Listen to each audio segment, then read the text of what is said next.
Yo, what's good? Today I just wanted to go over some of the most common mistakes I've seen Unholy DKs make. I've seen a wide range of things from some of the coaching sessions I've done and from people asking me to review their logs, and these are just going to be some of the things I've seen that I think would be beneficial to go over really quick. Whether you're someone who's in the top 5%, new to the class, or somewhere in between, I think it's always beneficial to revisit the foundations of the class. There will be 5 mistakes I'll be covering in no particular order, and I'll show explaining some examples for each. So for the first most common mistake, and this is the one that really tends to bother me, but it's lazy CD management. What I mean by this is I'm seeing a lot of people still using Gargoyle in one macro with all their CDs. This might have been fine at one point in time like in Kata when Strength snapped to Gary, but this isn't the case anymore. Our Gargoyle is dynamic, so stop doing things like the example here. It's lazy. I highly recommend taking Summon Gargoyle out of your macro. It's one extra keybind, but like I've mentioned in other videos, it takes our Gargoyle on an average 2.5 seconds to fly down.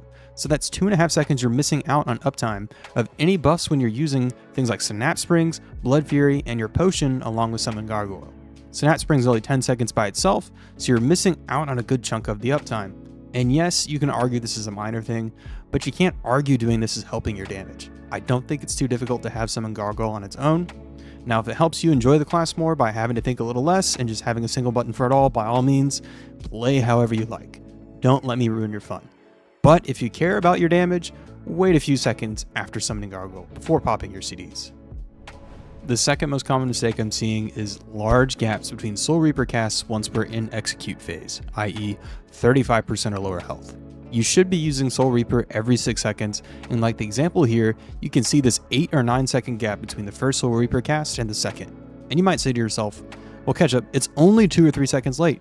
And I'd say in response, it adds up. If you're late on every cast by 2 or 3 seconds, depending on how long the boss is below 35%, you'll miss out on 2, maybe 3 additional Soul Reaper casts, and that makes a significant enough difference on your DPS. I recommend holding Blood Tap stacks if you're using Blood Tap to make sure you have a rune available for Soul Reaper when it comes off CD.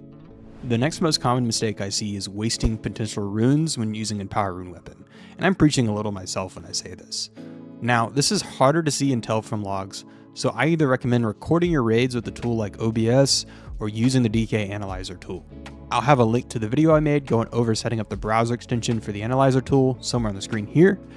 But if you look here at this log with the Analyzer tool, you can see here I missed out on 1 rune when I used an Power Rune weapon. So I wasted a rune since I already had one available when I used it. It's just something to keep in mind when you're trying to time using a Power Rune weapon. The next mistake I see most often is not using AMS as an offensive cooldown for additional runic power whenever possible. AMS gives you lots of runic power when it absorbs magic damage. For example, on a fight like Grand Empress, there are ample opportunities for more runic power by using AMS. When someone has the Cry of Terror debuff and they're not standing in one of the dissonance fields, you can AMS the raid damage or more runic power. You can also AMS the damage going out when one of the fields become corrupted and it starts shooting out those bolts you see here. These are just a few examples. An easy way to see how much runic power you're getting is by finding the log, going to resources, changing it to runic power, and then filtering it to yourself like this. So you can see here I gained a net 210 runic power from AMS alone. So that comes out to being 6 more Death Coils. That might not sound like a ton, but Death Coil does almost as much as Scourge Strike now, so that's a good amount of additional damage you would otherwise have missed out on. And of course, still use AMS as a defensive CD, but you benefit by using it more often and as often as possible. The final mistake I see often is poorly managed defensive CDs. A dead DK is a worthless DK. You can't parse if you're dead, and you're not helping the raid if you're dead. Alright, now I'm beating a dead horse. You get the point. We have quite a few defensive CDs we should be using when we're on the brink of death. We've got AMS and AMZ for any magic damage, Death Pact or Death Siphon, depending on what you prefer.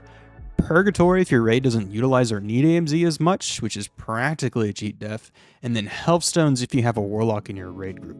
I think it's best practice to go look back on any of your deaths and analyze whether or not you had another CD available to survive. This can be said for any class you play. It's part of what makes a good player. And that about covers it for today's video. Thanks for watching. God bless.